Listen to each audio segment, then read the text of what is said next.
The ancient Indian texts mention beautifully decorated chariots or entire palaces called Vimanas that could take off and, in a matter of seconds, fly away as far as space. Some people believe these Vimanas only existed in Indian mythology, but it's also possible that they were based on a real technology that had been lost over the centuries. According to the Vedas, ancient Indian religious texts, there was the elephant Vimana with several engines and many other types named after animals and birds. There was one for local travel, one for visiting different countries, and one for traveling to the moon and various planets. They could develop a great speed. One Vimana had the superpower of invisibility. Another one was shaped like a sphere and was built on the winds produced by Mercury. This Vimana was said to generate an enormous ray like the sun and make noise like the storm's thunder. All the Vimanas were unbreakable and perfect for attacks on foes. Now, to operate a Vimana, you'd need to know a lot of stuff, pretty much like today's airplane pilots, 32 secrets in total. They'd cover the aircraft structure and the secrets of taking off and maneuvering without crashing. That's a good thing. The pilot was also expected to know how to be seen and unseen, how to be hidden, how to be quick, how to manage contractions and expansion, and many other tricks. To hide the flying machine from foes, the pilot was instructed to move to the 8th atmospheric layer above the Earth and use the power of dark solar rays. This instruction might sound a bit weird, but there were others, more realistic ones, which still make sense in modern aeronautics. There are sections of ancient texts on the Vimanas that focus on details like flight paths, pilot training, navigation, and even suitable clothes for pilots and recommended food for long flights. There was also a lot of technical detail about the use of heat-absorbing metals, the metals utilized, and melting points. The supporters of the theory that the Vimanas were more than just myths are sure that the ancient Indians would unlikely go into all these details just for a beautiful story. So, the flying palaces might have been real and way ahead of their time, like many other great Indian inventions. Back in the 6th century BCE, an Indian physician named Sushruta basically wrote the original guide to medicine and surgery. They even called him the father of surgery for his work. Sushruta laid down the details on hundreds of medicinal plants and described complex surgical procedures. He gave instructions on nose reconstructions and skin transplants from one part of the body to another. The original method of rhinoplasty, which involved taking a piece of skin from the forehead to reconstruct the nose, is still used today. But back then, it had a slightly different purpose than surprising your followers on social media. Those nose jobs helped out folks who had lost their noses as punishment for crimes or in fights. Now, you gotta thank an ancient Indian math prodigy for the invention of zero. It might not seem like a big deal, but without it, we would have no binary system and no computers. People before the 5th century CE were only thinking about some sort of a sign to indicate nothing. The invention made addition, subtraction, and other mathematical operations a whole lot easier. You can see the oldest zero in existence carved in the wall of a temple in Gwalior, India. The Indus Valley Civilization was using rulers in 1500 BCE and earlier. Made from ivory, these rulers were found during excavations in what is present-day Pakistan and northwestern India. They were widely used in architecture with amazing accuracy. They had units corresponding to slightly over 1 inch that were marked with precise subdivisions within 5/1000ths of an inch. The next invention is more of a concept than a physical item. Standardization is all about setting the rules based on a bunch of people, things, or interests. One of its cool applications that we've all gotten used to is standard weights. Whether you're using pounds or kilograms, you need these universal measurements for weight, right? For this, we owe a big shout-out to the merchants from the Indus Valley Civilization who lived around 4,000 years ago. They were measuring everything from food grains to fancy luxury goods using these standardized weights. And their weights had decimal and binary mathematical systems going on. They didn't have high-tech gear. but they pulled off some serious precision using complex calculations and even sand for construction. Their art of standardization made its way to Persia and Central Asia, basically becoming the global weight-watching standard. So if yoga is your go-to exercise, you definitely have a personal reason to appreciate the ancient Indian geniuses. Over 5,000 years ago, during the rule of the Indus-Sarasvati civilization in northern India, yoga was first mentioned in the Vedas. Yoga was refined and shaped over the centuries until it grew into a massive teaching with over 200 sacred writings dedicated to this way of obtaining enlightenment. At the beginning of the current era, yoga got a new trajectory thanks to a Hindu writer who laid down a system of yoga in his text, the Yoga Sutras. It became a whole-body rejuvenation, a life-extending practice with poses that you are still doing on the mat today. Yoga has reached the Western world only in the 19th century, and it caught on like wildfire. Chess, the all-time top game for intellectuals, is also an Indian invention. Its ancestor was called Chaturanga, and it was a strategic board game that started gaining popularity around 3,000 years before the current era. This early Indian version of chess was played by 4 people, not 2, and had 64 squares. Each player had 8 pieces, ranging from pawns to kings, bishops to knights, and there was no standard 6-faced dice. They rolled with an oblong one. Players facing off were actually allies, forming 2 teams based on the direction they sat. Chess, that we know and love today, was first mentioned in ancient Indian literature in a legend. It said that the wife of a villain called Ravana had invented the game to amuse him. Now, the word shampoo comes from the Hindi word, which means to soothe or knead. The substance was invented in India in 1762 and was originally used for head massages, hence the name. The first shampoo was made of natural oils and herbs. British traders fell in love with the idea and brought it back with them to England. It took years for the original head massage oil to evolve into shampoo as we know it today, but it's still an Indian invention. Unlike the ancient Greeks, who wore animal skins, the Indians started cultivating cotton back in the 5th and 4th centuries before the current era. They used cotton threads to produce fabrics that soon became a huge hit in the Mediterranean and beyond. Jute and wool also have their origins in India. Cashmere, the finest and most exclusive type of wool, actually comes from the Kashmir region of India. Buttons that sit proudly on that cashmere cardigan of yours also have ancient Indian origins. Some 5,000 years ago, the Indus Valley civilization started cutting seashells into geometric shapes with tiny holes in them. First, they were just decorations, but then people started using them to fasten clothes. Now, when you think about radio communication pioneers, Marconi's name usually steals the spotlight. He got a Nobel Prize in Physics in 1909 for his groundbreaking radio work. But there's an unsung hero in the radio waves game, and his name is Sir Jagdish Chandra Bose. He spilled the beans on radio communication way back in 1895. He shot an electromagnetic wave across 75 feet at the town hall in Calcutta, and it went through walls, rang a bell, and even set off some gunpowder. Marconi took a page from Bose's book, using his invention, the Mercury Coherer, as a blueprint for his own two-way radio. Bose didn't patent his genius creation, so he only got his credit a century later. On October 30th, 1759, the inhabitants of the Middle East were jolted awake by an earthquake.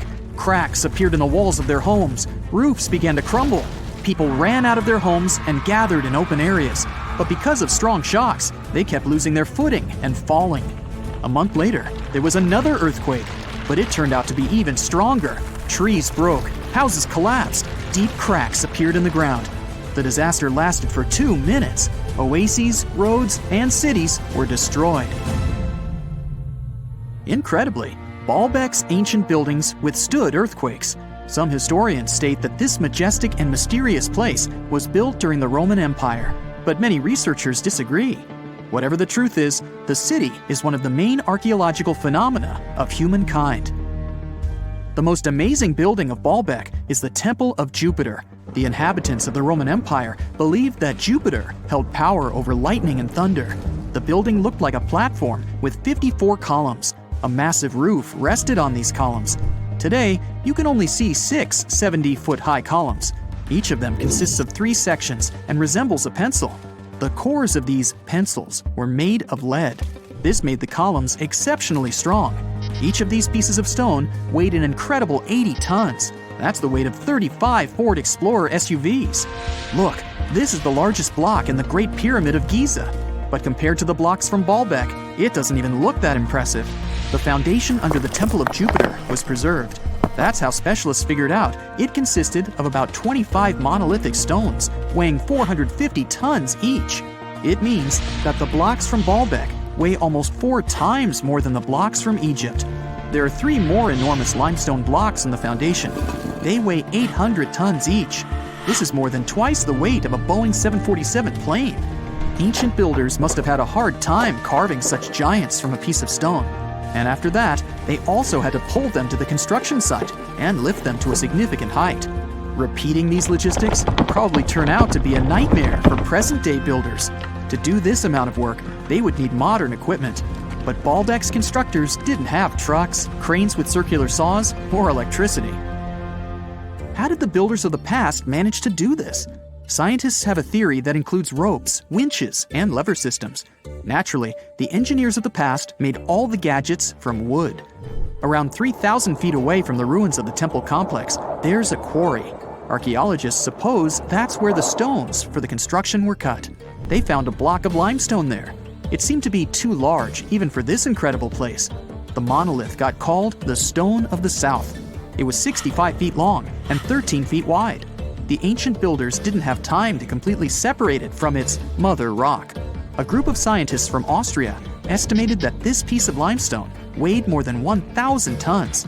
That's like 3 Boeing aircraft or 160 African elephants. There was another surprise awaiting the archaeologists near the Stone of the South. It was the second monolith that weighed more than 1,200 tons. But the ancient builders didn't stop at that. They continued to work. In 2014, in the same quarry, German archaeologists unearthed a block that weighed 1,650 tons. No one has figured out yet why people of the past needed a piece of stone that weighed as much as 125 school buses. It's also unclear how they were going to move this giant and why they didn't finish the job. In any case, this third monolith is the largest processed piece of stone in human history. There are more questions than answers. Some researchers believe that people of the past had high-tech equipment. Others don't think so, but are eager to understand how the builders managed to move those stones. There's a huge number of ancient buildings and artifacts on the planet. Lots of them make researchers scratch their heads. Near the Pyramid of Djoser in Egypt, archaeologists have found a network of tunnels. This place is called Serapeum. It contains 24 sarcophagi weighing from 70 to 100 tons. The giant boxes are carved from a single piece of granite and covered with heavy lids. The sarcophagi are perfectly symmetrical. To the touch, their walls are as smooth as glass. Even with the current level of technology, this is very difficult to do. But the ancient Egyptians managed this feat. The Lycurgus cup is a priceless artifact and example of ancient nanotechnology. It's made of glass that can change its color. If you put a source of light in front of the cup, it turns green. If the light is behind the goblet, it becomes deep red. In this case, the figure of Greek king Lycurgus turns pale purple. Scientists understood how this color change worked only at the end of the 20th century. Through microscopes, they saw nanoparticles of silver, gold, and copper. They had been added to the glass matrix. Thanks to this, you can observe a color change called dichroism. Interestingly, the gold and silver were grounded into a fine dust. It's almost impossible to do this by accident. Most likely, the ancient experts knew for sure what they were doing. Bolivia has a curious place called Puma Punku. It looks as if an ancient giant played there with an enormous construction set. And after the game, they forgot to put the pieces back into the box. But there are no giants, and the huge stone blocks were carved by ancient builders over 1,500 years ago. Some of the rocks weigh 100 tons. The blocks were brought to an altitude of almost 13,000 feet above sea level from the quarry 60 miles away from the construction site. There's no forest in that area. This means the builders couldn't use trees to make wooden rollers. The monument belongs to the Inca civilization. Scientists are sure they didn't know anything about wheels. In 1992, the inhabitants of a Chinese village decided to drain a pond. Their ancestors had been using it to wash clothes and catch fish for hundreds of years. They kept pumping the water out for 17 days. At the bottom of the reservoir, they made an unexpected discovery. The villagers saw an entrance to a cave going down to a depth of 100 feet. The incredible find was named the Longyu Caves. Unknown builders carved out 320,000 square feet of galleries. There are separate rooms, bridges, pools, and columns that support the ceiling. The walls of the cave are covered with strange carved lines and patterns. Scientists haven't found any information about who built the caves and why they did it. The construction technology also remains a mystery. Antonio Stradivari lived in Italy in the 18th century. He created musical instruments. More than 600 of his works have survived to this day. 500 of them are violins. One of the instruments was sold at auction for $16 million. The violins made by this master sound clear and deep. Researchers can't understand why Stradivarius instruments produce such unique sounds.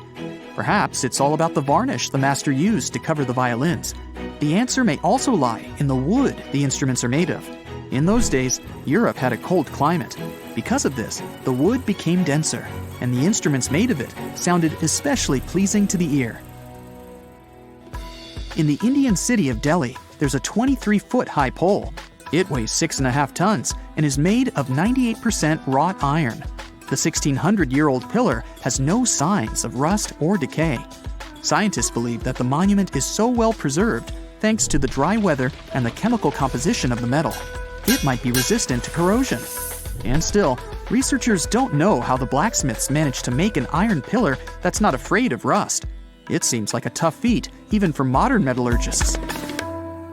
The Al-Nasla rock is divided into two parts by a perfectly straight slit. Each boulder stands on a small pedestal. Some people believe this is the evidence of ancient laser technology. But geologists think the split happened due to the ground shifting or natural vibrations that occurred under the rock.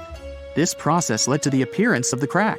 It had been deepening for thousands of years, and gradually, the natural monument took the form you can see today.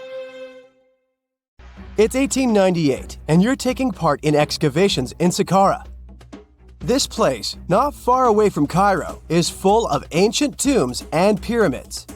You're in your Indiana Jones mood and hope to find something really phenomenal to become famous. Gold, manuscripts, treasure maps, mummies of famous pharaohs. Wait, a wooden bird? You're really disappointed as it looks like a regular toy. An old one, but still. Little do you know that years later, someone would propose that your bird was actually an ancient monoplane. So the artifact, nicknamed the Sakara bird, is made of a sycamore tree. The birdie has a wingspan of just 7 inches and weighs around 40 grams. A perfect original souvenir from Egypt, I would say. It's over 2,000 years old and looks pretty plain, without any carvings of feathers or other intricate ornaments. It has a beak and eyes, though, which makes our find look like a hawk, the emblem of the deity Horus. Its tail is rather unusual as it's squared, looks weirdly upright, and it seems like the sunken part of it was the place for a now missing piece.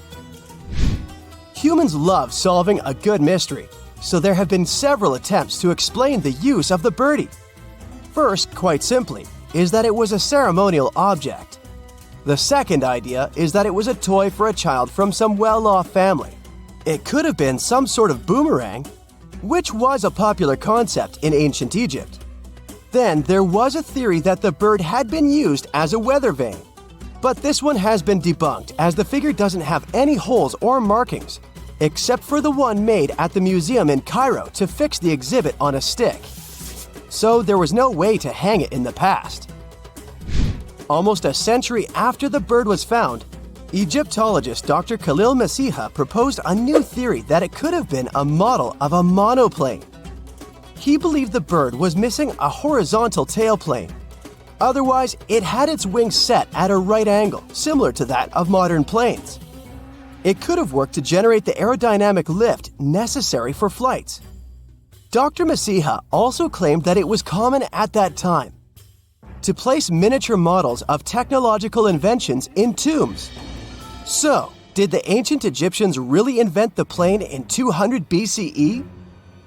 That would make the Wright brothers, who are considered the inventors of aviation, really upset. They made one of their first flights only in 1903. There's just one way to know for sure, and that is to test the model. But the ancient museum in Cairo would unlikely let one of their cherished exhibits fly around like a toy. That's why glider designer Martin Gregory built a similar model, this time of balsa wood, and concluded that even with the missing tailplane, the plane wasn't much of a flyer. Case solved? Not really. This didn't sound convincing enough to the History Channel, so they invited an aerodynamics expert to build another replica of the bird. He tested it in weather conditions similar to those in Egypt and was impressed with the little plane's abilities. So, if they did invent the prototype of a plane back in the times of pharaohs, it would be a good example of an oopart. That's an out-of-place artifact, an object that's way ahead of its time in terms of technology or history. And the Sakara bird isn't the only example of such a revolutionary concept. In 1901, a group of divers retrieved the Antikythera mechanism from an underwater shipwreck near the Greek island of Antikythera. It's been dubbed the world's first analog computer, and it's currently dated around 100 BCE. The bronze mechanism could tell the position of the sun, moon, planets, and stars, as well as the lunar phase, the dates of upcoming solar eclipses, and even the speed at which the moon moves through the sky. No one's sure who used it and how or where it was made. But it's obvious that it's extremely precise and way too advanced for its time. The first flushing toilets in the world were invented in the middle of the 20th century. Just kidding. The ancient Minoans on the Mediterranean island of Crete and the Indus Valley civilization both came up with this brilliant invention at the same time, around 4,000 years ago. The plumbing and sanitation were so well done that no one managed to design anything better until 2,000 years later. One ancient Minoan lavatory was discovered at the Palace of Knossos. It looks like it had a wooden seat set over a tunnel that directed water from a rooftop reservoir to an underground sewer. Other varieties got water from jugs. Only the super rich people could afford all this glory. So if you wanted to shop for real estate back then, the flushing toilet would be a telltale sign you were in the rich neighborhood. Automated doors became a cool, seemingly new invention back in 1931. But the technology behind them is actually much older. Think the 1st century CE old. Mathematician and engineer Heron of Alexandria came up with a hydraulic system to open and close temple doors. To bring it into action, you need to light a fire to produce heat. There was a brass pot under the fire, half filled with water. The inventor connected the brass pot to containers that acted as weights. When the fire was burning, the water moved into the containers. They went down and pulled the ropes. It was nothing like a supermarket door that opens in front of you before you even have time to think. Heron's door took hours to open, and there was no way to stop the process. That's why they only opened the doors once a day before people entered the temple, to add some mysticism at the temple during ceremonies. Spooky. Looks like the first ever battery was invented in Baghdad around 2,000 years ago. A German archaeologist found this oval-shaped clay jar in 1938. Scientists are still not sure what purpose it served and who exactly invented it. There is a theory that it was used for electroplating objects with precious metals. When they filled it with a weak acid like vinegar, the battery produced around 1 volt of electricity. Another theory says it was a vessel for sacred scrolls. Would you like to buy contact lenses designed by Leonardo da Vinci himself? In 1508, he invented a glass lens with a funnel on one side.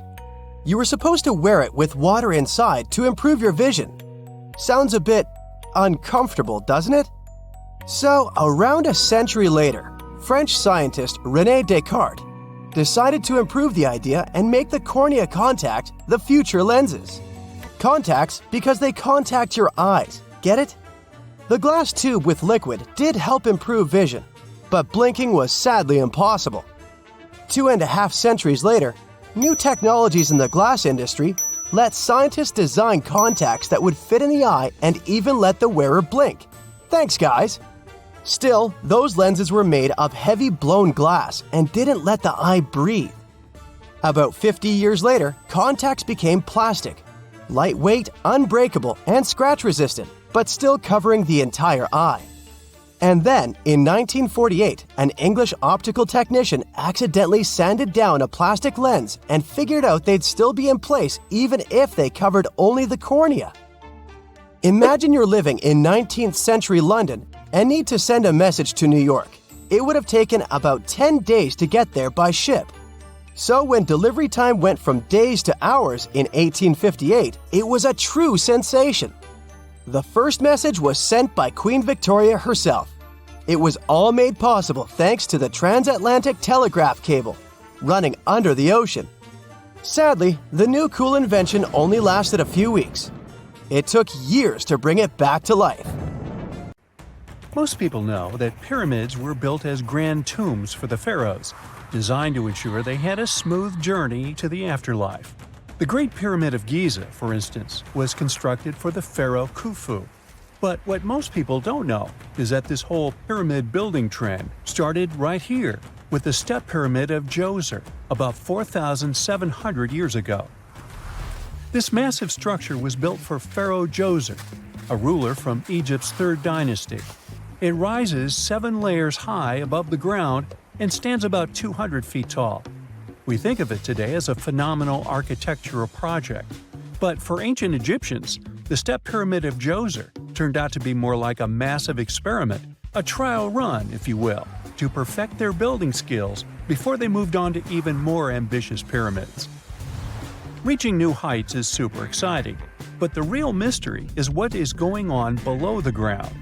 In this pyramid's underground labyrinth, there is a network of tunnels stretching about 3.5 miles long, and some researchers believe these tunnels might have been part of a sophisticated water system that could completely change what we think about pyramid construction.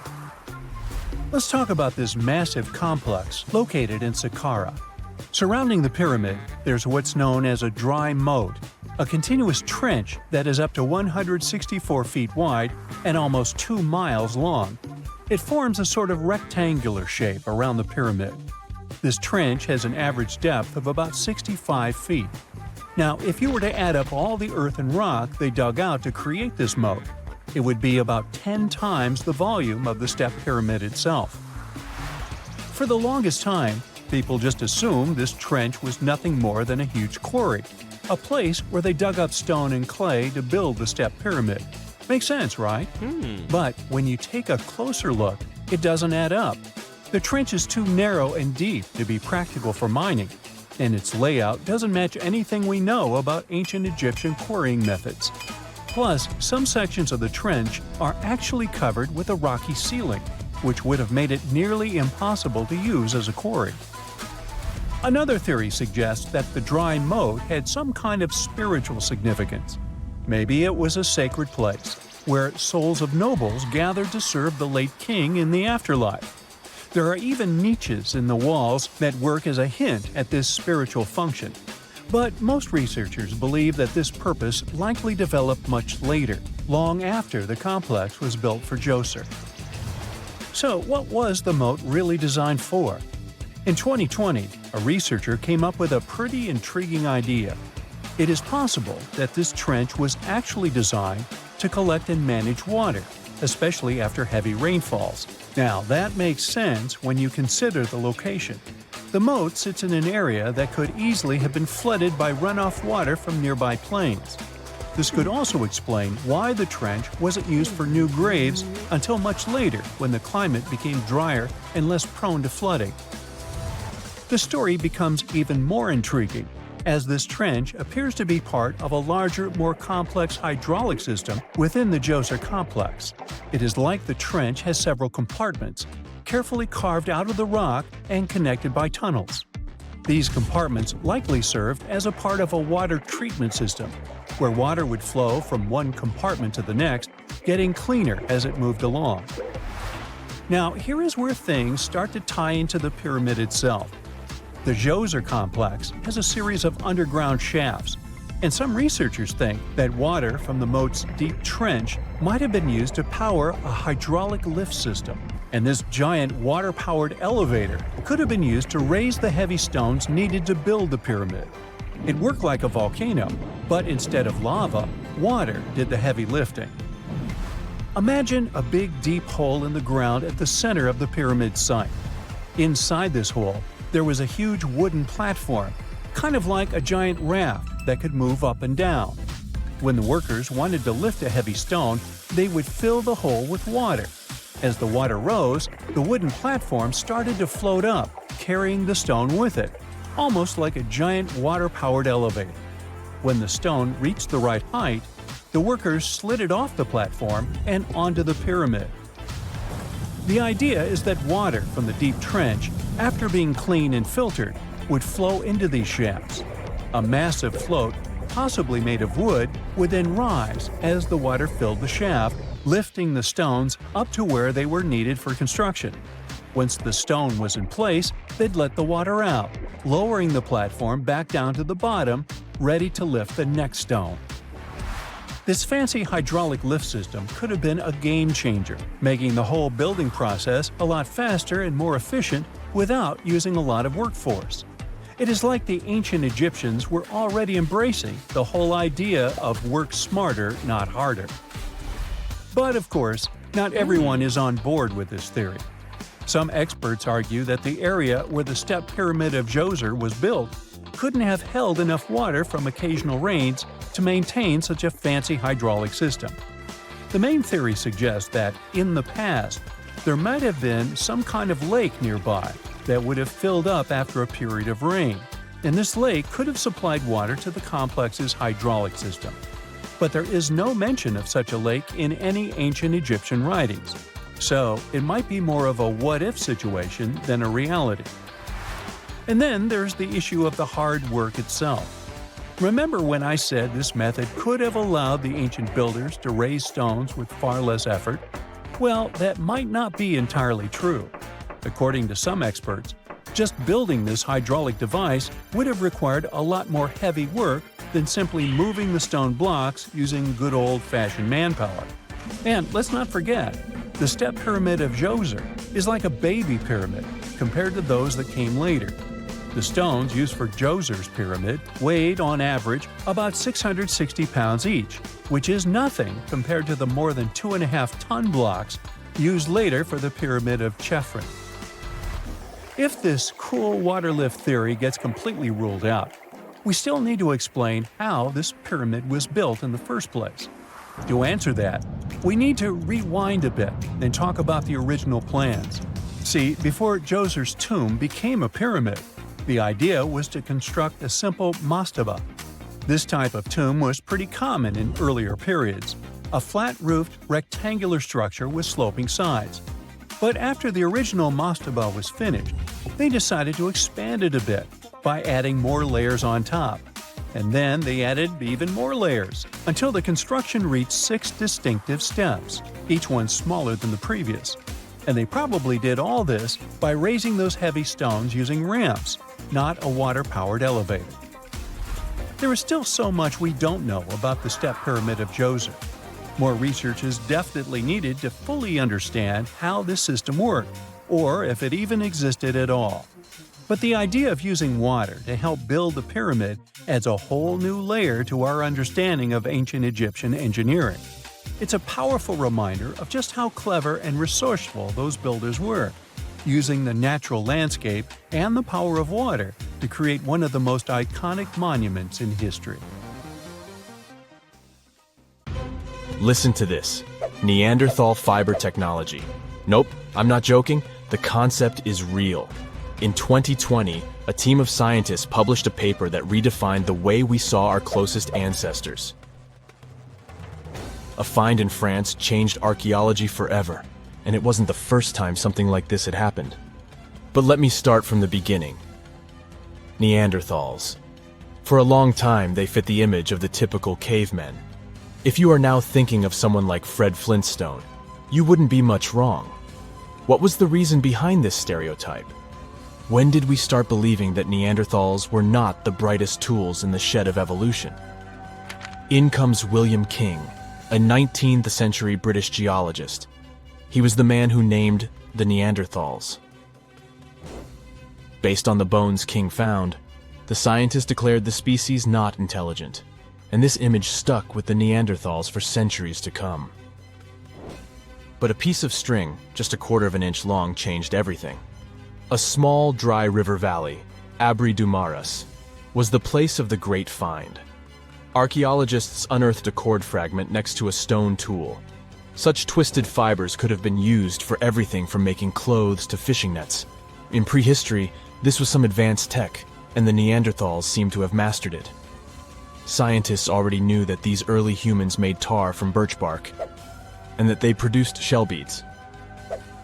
There's even evidence of Neanderthal art. They were definitely not primitive. The string section and similar finds are changing the way we perceive our ancestors. The world of archaeology is constantly changing. Take the pyramids in Egypt, for example. Turns out, they weren't really built by an army of people who the pharaoh made work until they passed out. Herodotus, the famous Greek historian, was the man who started the confusion. He claimed, in 500 BCE, that 100,000 men took part in the construction of the Great Pyramid in Giza. He made no mention of who they were and why they were building the pyramids. That's how the myth started. Huge stone slabs pulled by humans, driven by a foreman with a whip. But Egyptologists would beg to differ. Those are the scientists who study ancient Egypt's culture. Fairly recently, they uncovered a workers' village that told a different tale. Yes, there was evidence of hard work on the workers' bones, but the construction industry is demanding even today. It took almost 6 years for 12,000 workers to complete the world's tallest building, Burj Khalifa. Back in Egypt, 3 times more workers finished the Great Pyramid in around 2 decades. An impressive feat of ancient engineering, wouldn't you agree? Superiors looked well after the Egyptians who built the pyramids. Their diet was rich in protein. They had medical care and they got paid properly. In fact, they lived better than the non-working population. And they lived with their families near the construction site. Archaeologists know all this because they unearthed bakeries and dormitories with bread jars and other goodies. Looks like the pharaohs were okay employers after all, and the job market wasn't that terrible. They also kept detailed papyrus records of the build and hieroglyphs. You and I wouldn't stand a chance of reading these letters that resemble images. Egyptologists had the same problem. For over a millennium, no one had used this type of font. And it's not like there was an English ancient Egyptian dictionary you could open and find meanings of words. But all this changed in 1822. A couple of decades before, the French found a broken slab of black granite. The stone contained 1 text in 3 scripts: Ancient Greek, Egyptian hieroglyphs, and Demotic. The last one was also the Egyptian language, but in a simplified script. Scientists dated it back to 196 BCE. The content is a religious proclamation. A French philologist and Orientalist, Jean-François Champollion, was the first one to crack the code. You see, people haven't forgotten ancient Greek letters. The Frenchman successfully matched the Greek letters with the ones in the Egyptian script. And voila, we were finally able to read hieroglyphs. The name of the piece of granite that made it all possible was the Rosetta Stone. The importance of its discovery went beyond archaeology. The word Rosetta Stone even entered the English dictionary. It represents a discovery that helps people understand an enigma that has been puzzling them for a long time. There are similar games. A symbol is attached to a particular message. Then you have to decode the message by replacing the symbol with a corresponding letter. In a nutshell, this is what scientists did with the Rosetta Stone more than 2 centuries ago. Do you know what is the oldest deciphered language in Europe? It has an unattractive name, Linear B. The script belongs to the Mycenaean Greek language. It predates the ancient Greek alphabet by several centuries. You can easily guess which script it is descended from. Linear A.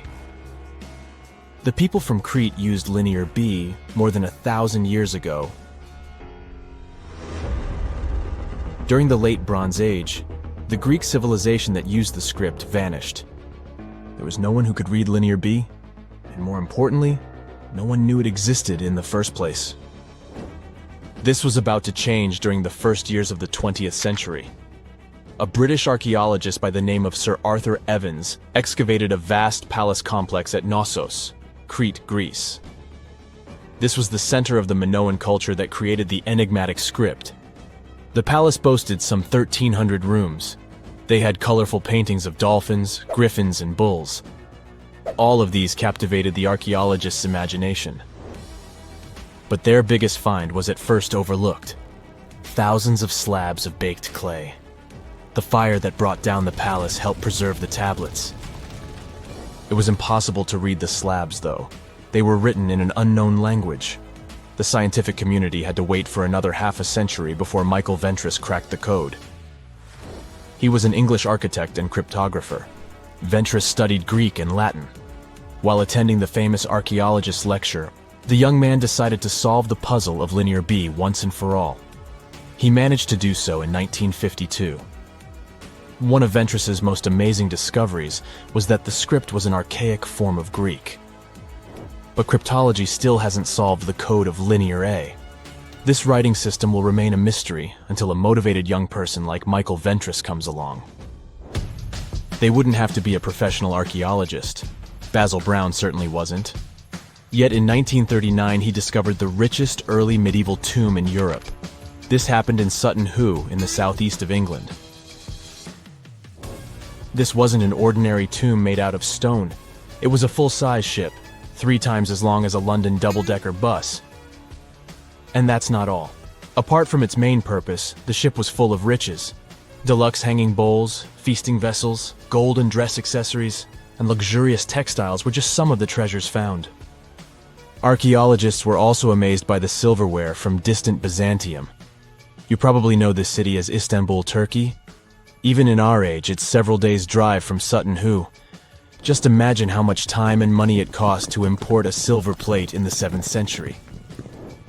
That's when the ship went down, according to archaeologists. The English couldn't have done it.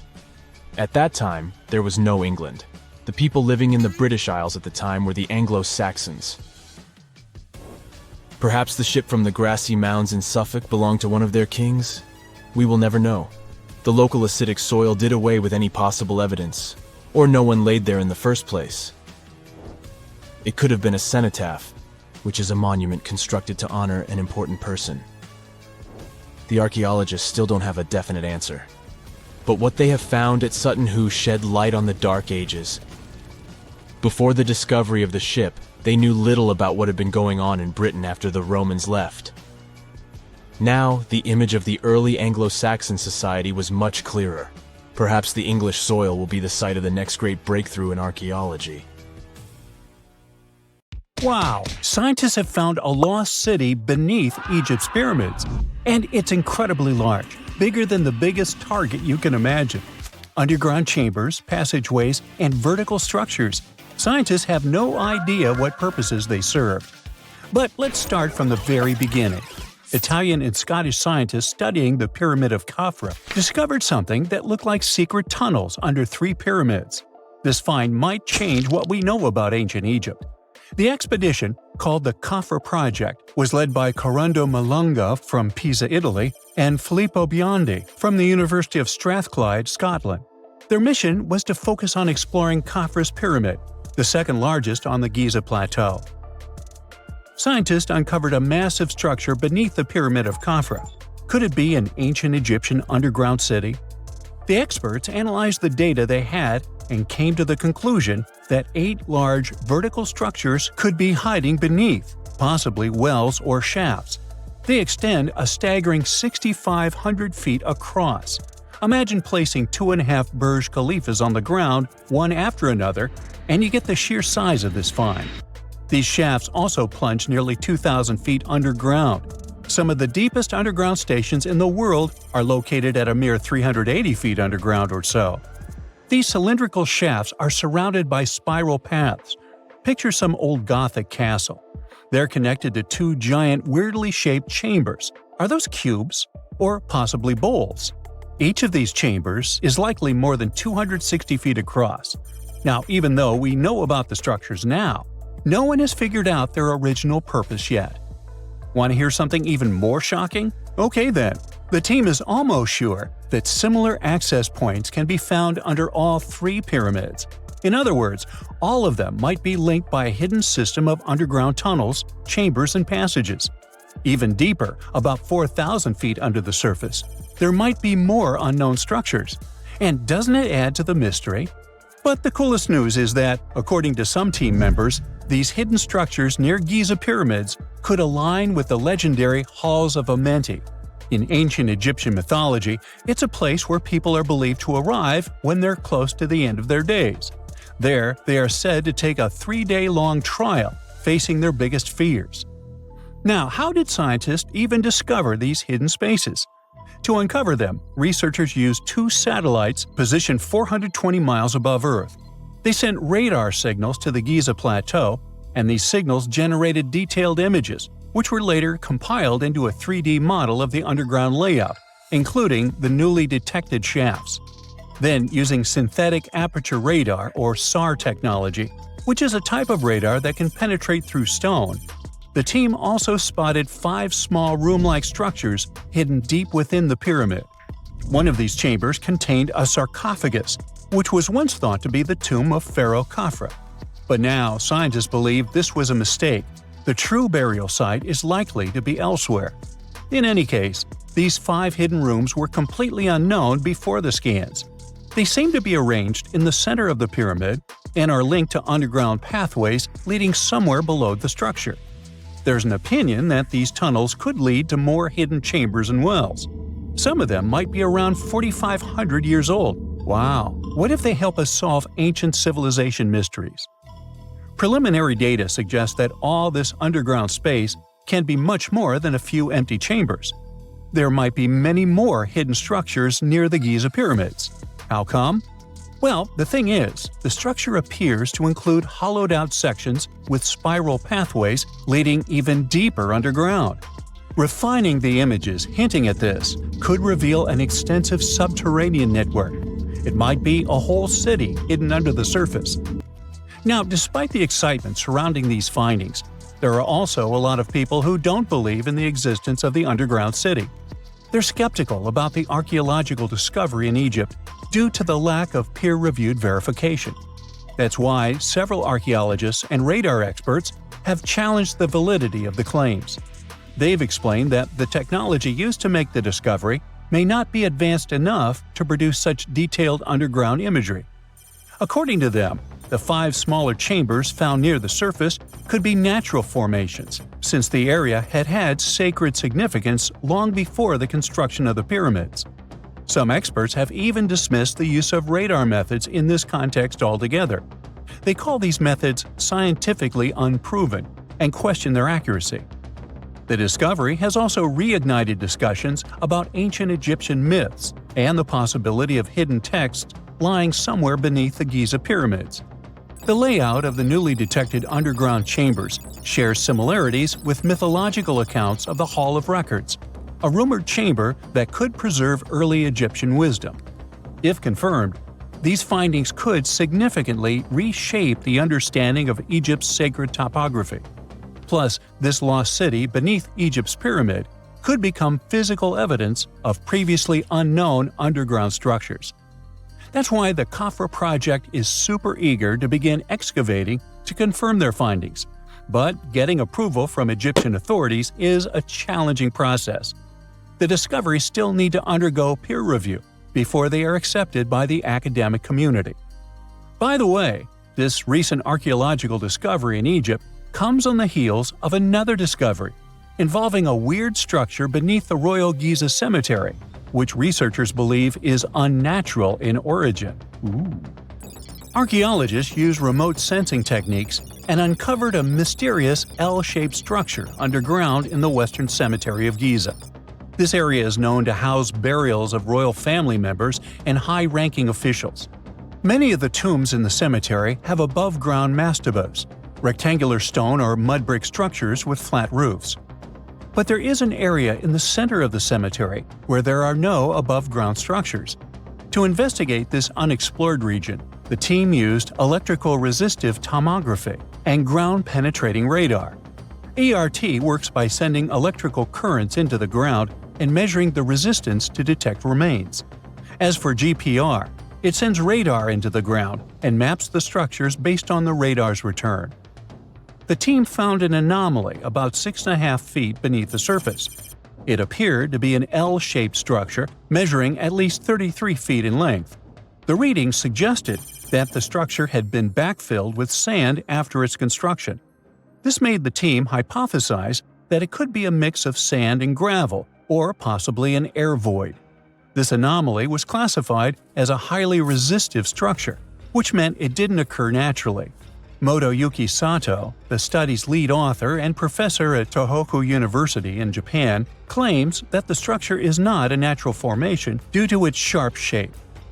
Another weird thing about ancient Egyptian pyramids is that historians have long believed that they were built primarily for royals and high-status individuals who had the wealth and power to create such massive structures.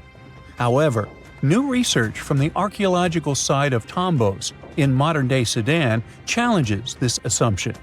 The thing is, Tombos' pyramid may have served as burial sites for low-status workers as well as elites. The hard-working members of ancient communities may have found their last resting place in some of the most visible monuments, including the pyramids. Located along the Nile River in the ancient region of Nubia, Tombos became part of Egypt after its conquest of the area around 1400 BCE. That's when Egypt established the site to strengthen its colonial control. Workers at Tombos built pyramids, but those were much more modest than the famous pyramids of Giza. The research team reanalyzed 110 human skeletons from Tombos, originally studied in 2012. In particular, they examined the entheses, the areas where tendons and ligaments attach to bones. Such an analysis can give us insights into the amount of physical labor a person performed.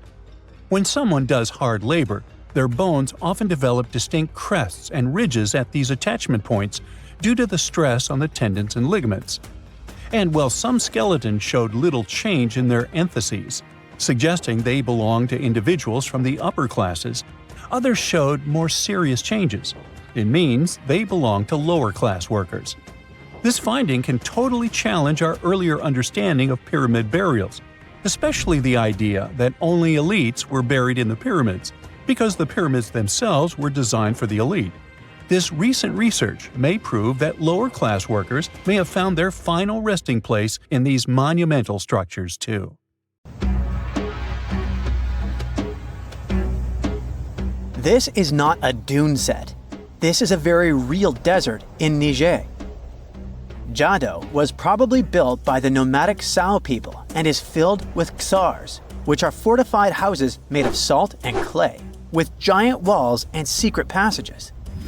Located deep in the desert, it was once a vital stop for trans-Saharan caravans, but is now a hotspot for smugglers and bandits. The site has been off-limits since 2002 due to its dangers. The origin of the ksars remain a mystery. No archaeological studies have been conducted, leaving many questions unanswered. Even today, shifting sands reveal and conceal parts of these ancient ruins, fueling local speculation about what might still be hidden beneath the desert. Speaking of connective tunnels, scientists were blown away by the discovery of lava tubes in Saudi Arabia. These underground passages form when molten lava cools down. Researchers believe that ancient nomadic groups may have utilized these tunnels to survive the super harsh desert climates. While excavating the tunnels, archaeologists uncovered artifacts, rock art, and skeletal remains. The art and animal bones show that the people who used the tunnels were probably sheep and goat herders. They're still piecing together whether these groups lived in the tunnels for extended periods or just used them as temporary shelters. The Great Pyramid of Giza has been standing for thousands of years, but it's still hiding secrets. Using special scanning technology, scientists found two hidden structures under an ancient burial ground.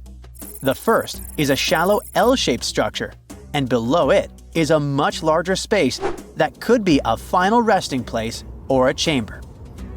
The smaller structure was filled with sand on purpose, while the deeper one might be an empty chamber. Experts believe the two are connected, possibly as an entrance leading to a secret chamber. This is big news because it might give us some more insight into who built the pyramids and why. The world is full of ancient writing, but some messages refuse to give up their secrets, like the mystery of the Baalbek tablet. This unusual stone, pulled from a lake in Georgia, is covered in symbols no one can read. Even with modern technology, experts are completely stumped. The tablet is about the size of a book, with 60 symbols carefully carved into its surface, but 39 of them don't match any known language. Some resemble scripts from ancient civilizations in the Middle East, India, and Egypt, but none are an exact match. To make things even trickier, part of the tablet is broken off, meaning a piece of the puzzle is missing forever. To rule out a hoax, scientists studied the tablet closely. They confirmed it's made of vesicular basalt, an extremely tough local rock.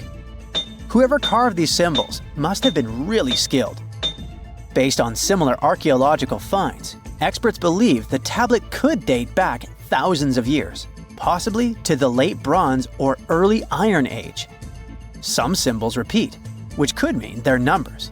Maybe it's an inventory list, a record of battles, or even an offering to the deities. Until someone cracks the code, the Baalbek tablet remains an unsolved mystery from the depths of history. Experts are still stumped with what this Minoan disc might mean. The Phaistos disc is one of the most mysterious finds from the Minoan civilization. This 6-inch clay object, discovered in 1908, has strange spiral markings that no one has fully decoded yet. The disc has 241 symbols on both sides, showing everything from people and animals to tools and plants. Experts have come up with many theories about what the symbols mean. Some think it's an early form of Greek. Others suggest it's a prayer or a hymn. And some even believe it could be a letter from a king in Anatolia to a Greek ruler. Let's see who will be the first to figure this out. It's always a fun day at an archaeologist's office when they find something as big as a 2,000-year-old marble head. A French archaeologist mission went digging inside an old medieval house near Alexandria in Egypt and found a statue's head depicting an old, possibly ill man. This statue dates from the last Egyptian dynasty before it became part of the Roman Empire, and the site where it was found is associated with the likes of Cleopatra and Mark Antony. For archaeologists, even the smallest finds at this site means a lot. You've heard of Lucy, right? The Australopithecus that was an early ancestor for us humans. Well, scientists found some of her species' footprints somewhere in Tanzania. The so-called Laetoli footprints are over 3 million years old. The trail stretched 88 feet and has about 70 footprints. left behind when a bunch of early humans walked across some wet volcanic ash. What's cool is that these early humans were already walking on 2 feet, like us, not all hunched over like apes. The close spacing of the prints shows they probably had short legs and a shorter stride than we do today. In an ancient Egyptian temple, archaeologists uncovered a shrine unlike any other, a place dedicated to falcons and 2 mysterious deities. One deity had a falcon's head, while the other wore a crown with a sun disk and cow horns. But the most baffling discovery was an inscription that read, "It is improper to boil a head in here." At the heart of the shrine, there are 15 headless falcons carefully arranged on a pedestal, likely as offerings to the falcon-headed deity. One theory suggests the birds were boiled first, perhaps to pluck their feathers, before being placed in the shrine, following the strange rule carved into stone. Archaeologists also found a 13-inch iron harpoon nearby. Its true purpose remains unknown, although the shrine also held remains of fish, mammals, and bird eggs, suggesting that the rituals may have included feasting. And speaking of ancient Egypt, meet Hathor. Scientists named her after the ancient Egyptian deity of motherhood, music, and singing. This wooden statue, housed at the Metropolitan Museum of Art, was thought to be just a beautiful artifact, until a surprising secret was uncovered. Using an X-ray machine, experts found a mechanical operating system inside it, with pulleys and axles connecting her shoulder to her left leg.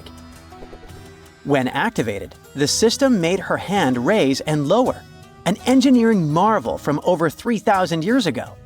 The statue was created during Egypt's Middle Kingdom, around 1800 BCE, and is often compared to 19th century automata due to its advanced design. It's believed the statue was used in religious ceremonies, symbolizing Hathor's role in dance and music. An unexpected discovery happened in northern Kuwait, where a Kuwaiti Polish team uncovered a mysterious 7,500-year-old statue. The statue features an elongated skull, no mouth, narrow eyes, and a flattened nose. This feature is thought to be an Ophidian figurine, named after the Greek word for snake, and it was likely made by the Ubaid culture, a civilization known for their pottery skills. While no one knows exactly what role this weird statue played, it might have been linked to rituals or symbolic practices. Some scientists think these figurines, found in homes or final resting places, were tied to important cultural beliefs. We couldn't mention unresolved mysteries of this world without speaking about these elongated skulls. In the deserts of Peru, researchers uncovered 5 ancient skeletons, 2 with unnaturally elongated skulls. While head shaping was common in many cultures, these skulls defy explanation. Local legends tell tales of the so-called gentiles, a mysterious race banished underground by the powerful deities. Some say this is what the skulls represent. Others think this is some type of genetic anomaly, which was confirmed after finding an infant skull, too large to be artificially shaped. 2 centuries ago, a 31-year-old Frenchman stormed into his brother's office in Paris. He had only one thing to share. "I've got it!" The man was so excited that he immediately collapsed. He spent the next 5 days in bed recovering his health. Who was this mysterious person, and why was he so thrilled? Jean-François Champollion made one of the greatest scientific breakthroughs in human history. He had cracked the code of Egyptian hieroglyphs. This enabled scientists to finally unravel the secrets of this ancient civilization. They weren't able to read hieroglyphs for nearly 2,000 years.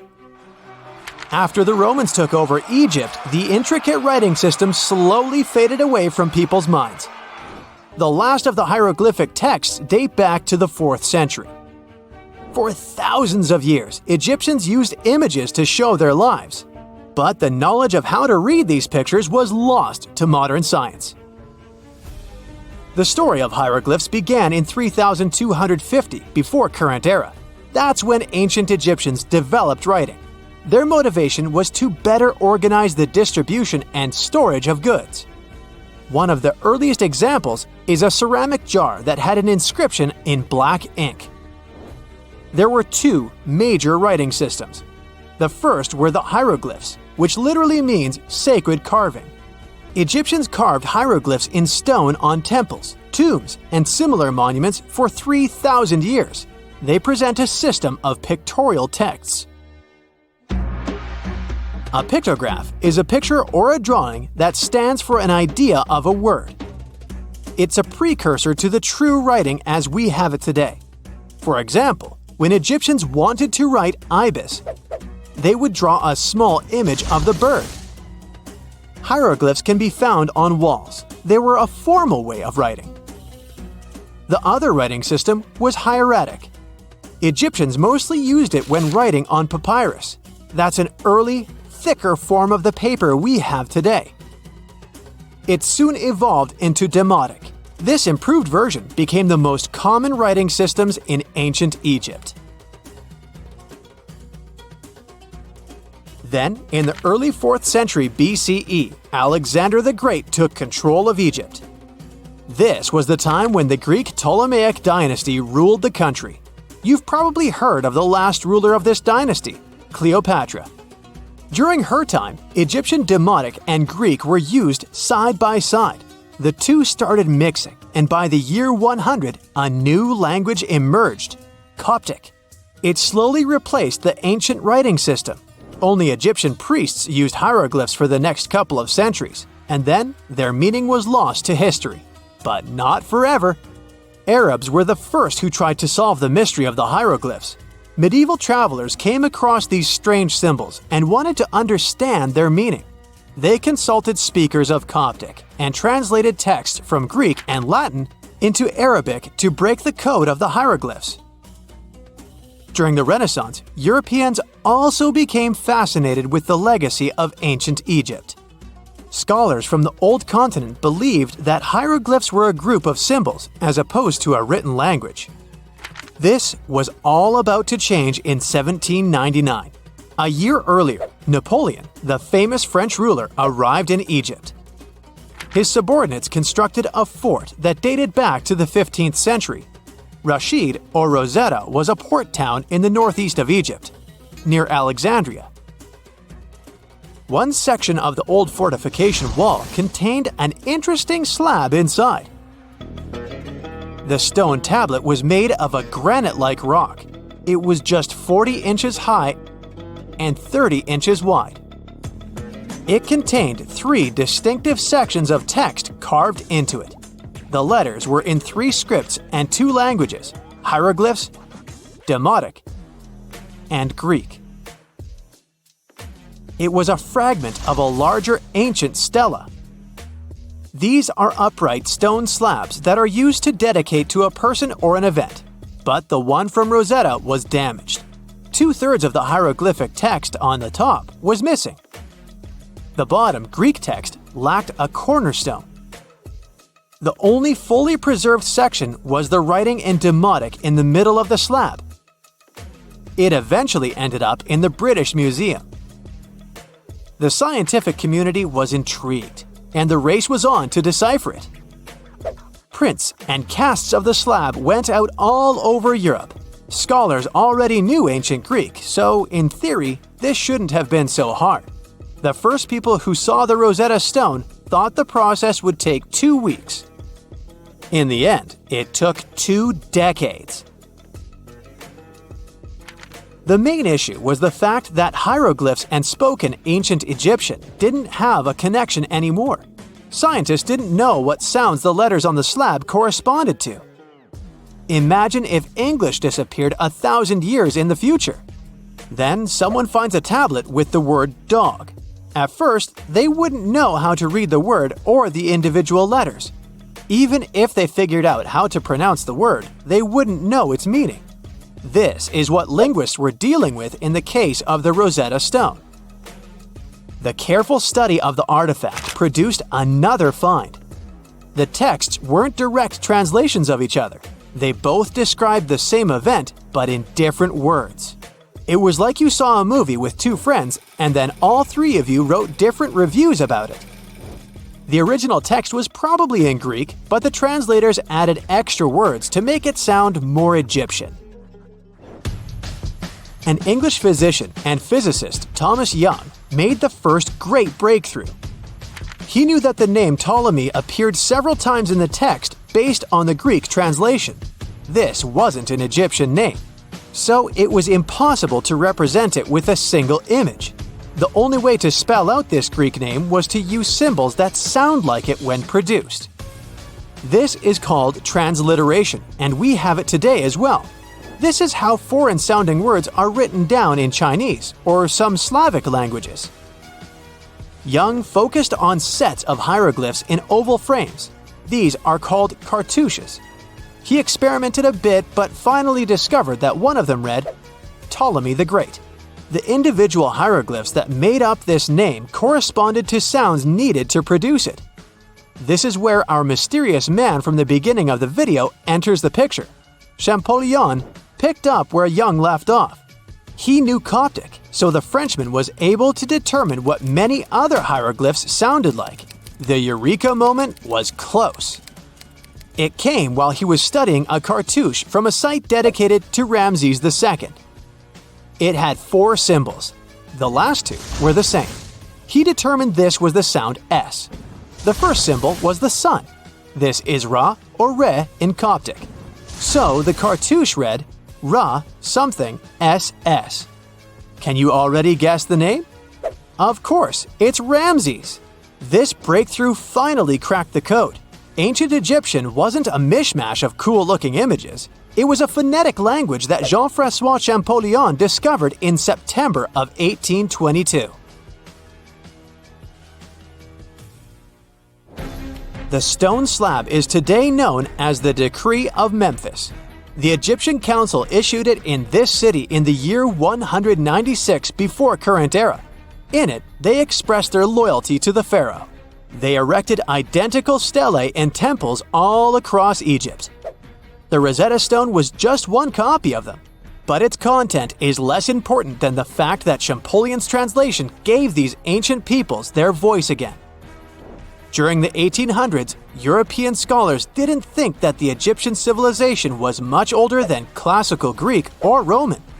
Now that scientists could read hieroglyphs, a whole new chapter of human history opened. One of the most famous finds in the history of archaeology happened in 1922. That's when the British archaeologist Howard Carter discovered the tomb of Pharaoh Tutankhamun in Egypt's Valley of the Kings. The whole world admired King Tut's golden mask. But without Champollion's pioneering work, it would be impossible to know who its owner was. The young pharaoh's cartouche is phonetic. For instance, you pronounce the pictograph of a chick as the vowel U. The symbol for the key of life is an ankh, and there is a shepherd's crook in the end. It symbolizes the word ruler. The Great Pyramid was created as the final resting place of ancient Egyptian monarch Khufu. According to legend, French leader Napoleon entered the Great Pyramid and came back out looking shaken and super pale. He never revealed what he saw inside, but whatever it was is said to have affected him for the rest of his life. When Napoleon entered the pyramid, he would have walked through a super tight and ascending passageway. He'd then go through another passageway, known as the Great Chamber. This corridor would have been much taller than the previous one, and would have cobbles too.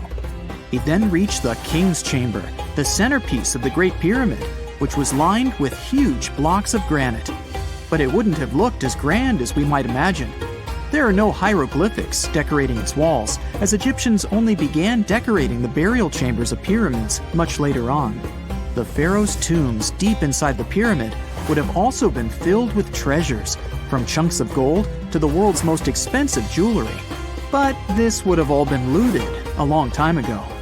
The only thing that probably would have been left in there would have been a huge sarcophagus which would have once contained the king's mummy. He'd also have to walk past the queen's chamber. This room most likely didn't hold any queens though, as pyramids were usually only built for one person. There are mysterious tunnels leading from here. To this day, no one is really sure what they're there for.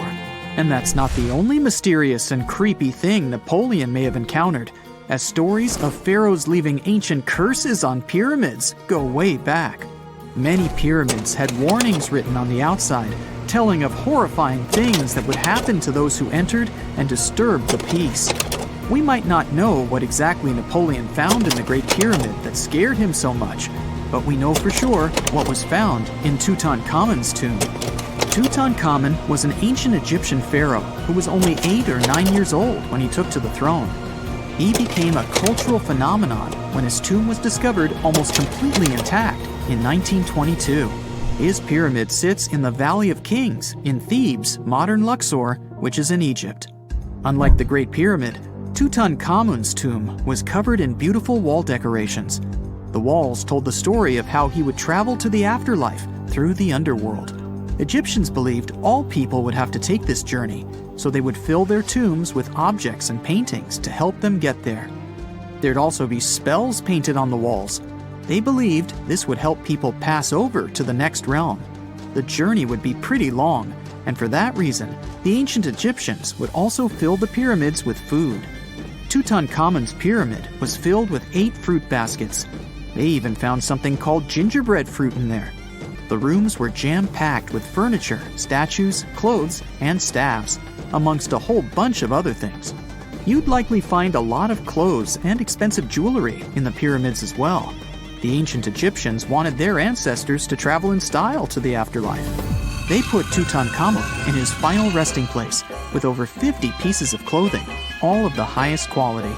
There were tunics, scarves, gloves, and headdresses, and a ton of jewelry.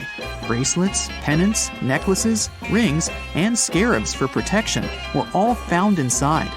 Each of them was made of gold or precious stones. There were also fans made of ostrich feathers to keep the old pharaoh cool in the hot Egyptian sun.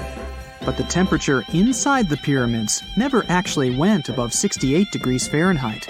The ancient Egyptians developed a super cool air conditioning system that we don't fully understand even today. Tutankhamun's pyramid also contained 130 walking sticks made from ebony, ivory, silver, and gold to help him on his journey. There were 3 chariots hidden away in case he got tired of all the walking. They also put 11 boat paddles inside, but there was no sign of any boat. The pyramids would be littered with the pharaoh's favorite scents and perfumes. During the excavation of Tutankhamun's pyramid, it quickly became clear that it had been robbed during ancient times. There was damage to doors and traces of oils left in empty jars. It looks like someone raided the pyramid for gold and the scents, perfumes, and oils that had been left for King Tut.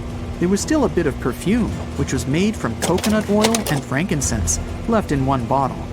It seems like Pharaoh Tutankhamun loved board games. There was an ivory traveling set of senet in his pyramid. Although we don't know for sure exactly how to play it, we have figured out it was sort of an ancient Egyptian version of backgammon. It looks like it was a 2-player game where the goal was to knock your opponent off the board. Not really sure who Tutankhamun's mummy was supposed to play with though. The ancient Egyptians had some rituals that may seem pretty strange to us. For example, they used to shave their eyebrows off if they ever lost a cat.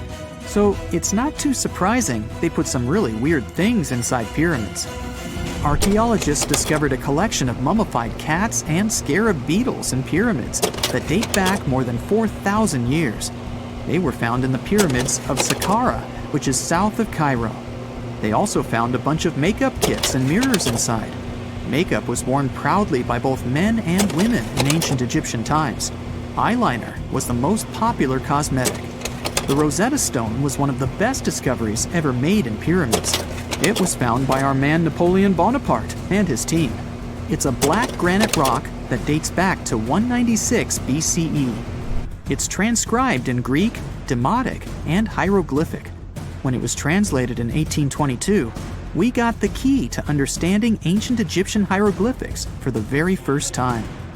The discovery of Queen Hatshepsut's mummy in 1903 changed our understanding of the Egyptians forever. After she had passed away, her successor, Thutmose III, removed most of the evidence of her reign, so we basically knew nothing about Egypt's first great female leader. She's now gone on to become one of the few and most famous female pharaohs of Egypt. Pharaoh Khufu even had a fully fledged boat in his pyramid. Archaeologists uncovered more than 1,200 pieces of a giant boat near the Great Pyramid at Giza. They reassembled the boat, and it's a whopping 144 feet long. It's most likely a solar boat, which was designed to carry the resurrected king with the deity Ra. Fun fact, the Pyramid of Giza is the last remaining of the 7 wonders of the ancient world. The other 6 are the Hanging Gardens, the Colossus, the Temple of Artemis, the Mausoleum, the Lighthouse, and the Statue of Zeus. This pyramid was also the world's tallest man-made structure for 3,800 years, and it's the biggest pyramid in Egypt. It took a staggering 2.3 million blocks of limestone, and some weighed as much as 80 tons. It took an incredible 100,000 laborers and a whopping 23 years to build. Its original height was a mega 480 feet. In 2017, archaeologists discovered something weird about Egypt's Great Pyramid. There's a hidden void that's at least 100 feet long, and no one really knows why it's there or what's actually inside it. The weird void is the first inner structure discovered within the 4,500-year-old pyramid since the 1800s. Scientists used cosmic rays to detect the massive hole, but are still no closer today to finding out what's inside. The ancient Egyptians took a lot of care building the pyramids, and everything was strategically placed and structurally sound, so it's super unlikely that this hole is due to blocks falling over time. Loads of pyramids also contain small model figurines called ushabti. These represented attendants. They believed they would come to life to serve the pharaohs in the afterlife. But it's amazing that all this stuff actually fit inside. There isn't actually a huge amount of space inside the structures. It's mostly just rock. In November 1922, a boy walked through the desert mountains of Egypt and discovered some ancient steps carved into the rock. Subsequently, this find became one of the world's largest and most significant archaeological discoveries. This step was part of Tutankhamun's untouched tomb. Archaeologists found about 5,000 ancient objects, including jewelry, fabrics, painted vases, and funeral masks. You've probably seen one of them. It has become one of the most recognizable attributes of ancient Egypt. More than 100 years have passed since then, and now humanity has finally become close to another large-scale discovery, the tomb of Cleopatra. This queen was the last active ruler of the Ptolemaic Kingdom of Egypt, who sat on the throne from 51 to 30 BCE.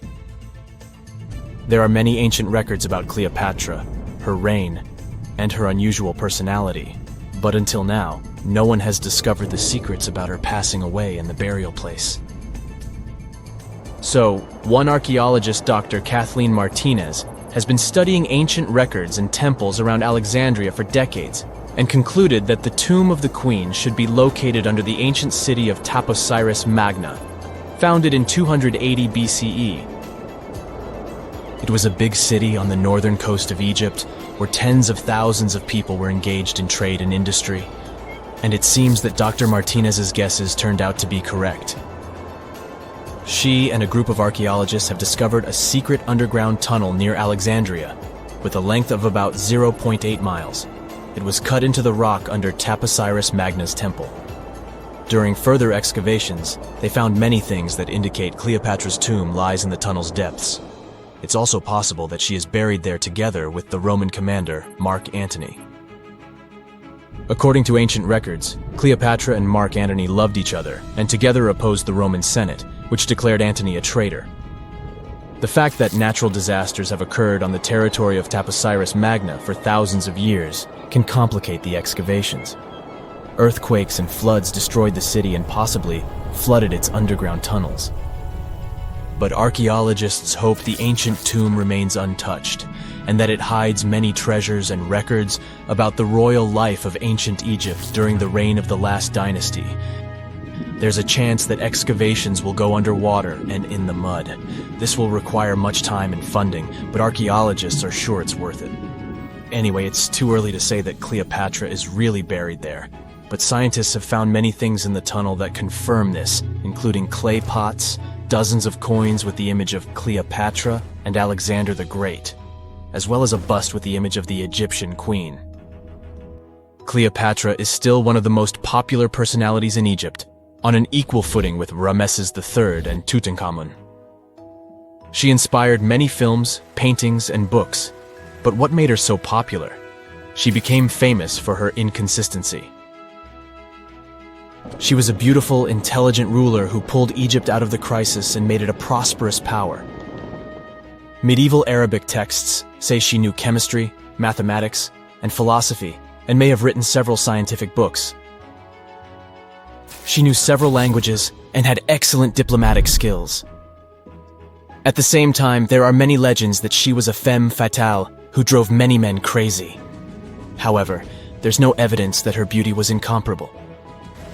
The image of a stunning model was created by Hollywood when it made several films where famous actresses performed the role of Cleopatra. And the Roman Emperor Octavian, the adopted son of Julius Caesar, specially created the image of Cleopatra as an insidious seductress because he was her enemy. Even though she was born in Egypt, Cleopatra wasn't an Egyptian.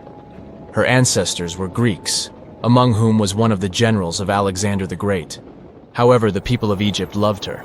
She learned the language and was very sensitive to the traditions of this country. She knew the history, mentality, and customs of ancient Egypt well. She raised the level of its economy and strengthened its status as a world power. Much of this was made possible thanks to her cunning and impressiveness. She loved theatrical performances and lavish celebrations. She knew how to surprise people and put on a show. But behind the exterior image of a luxury lover was an intelligent and calculating ruler.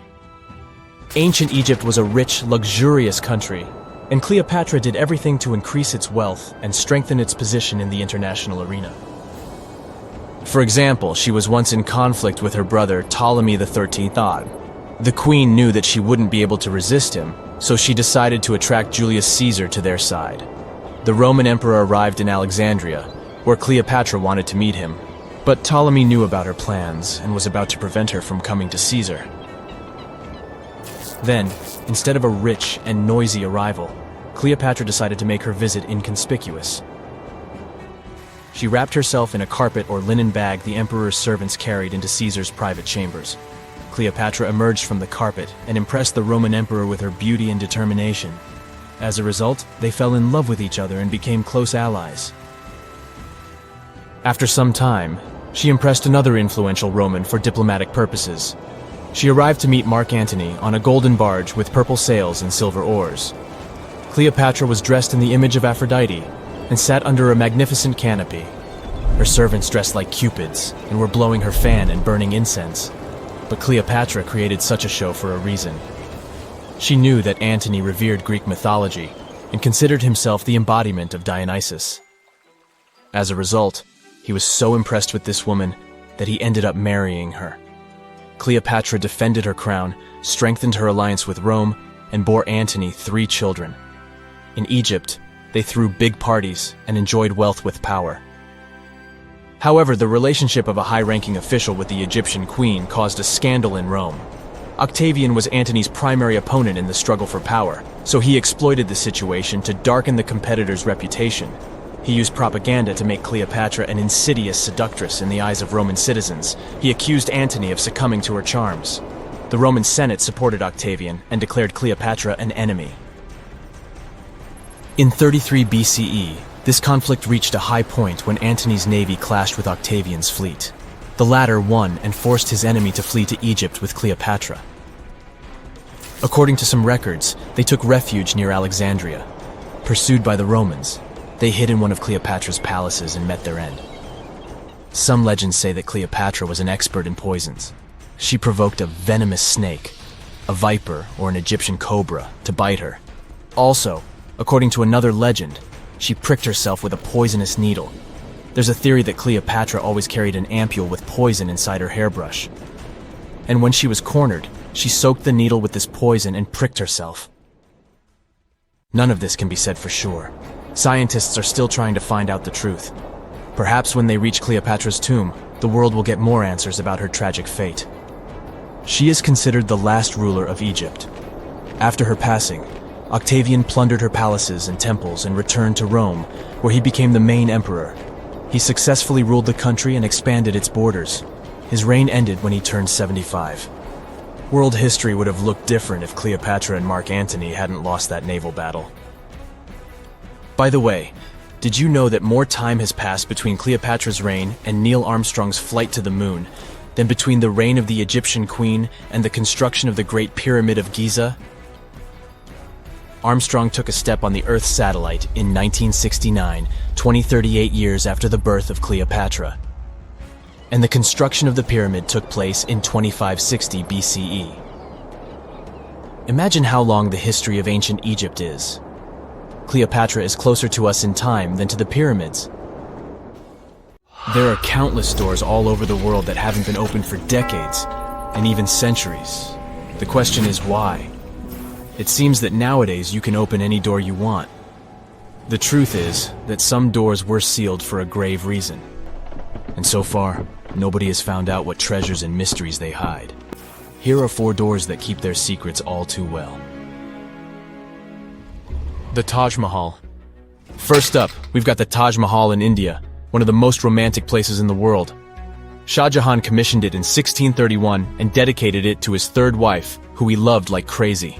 They were married for 19 years and had a whopping 14 kids together. But unfortunately, she passed away while giving birth to their last baby.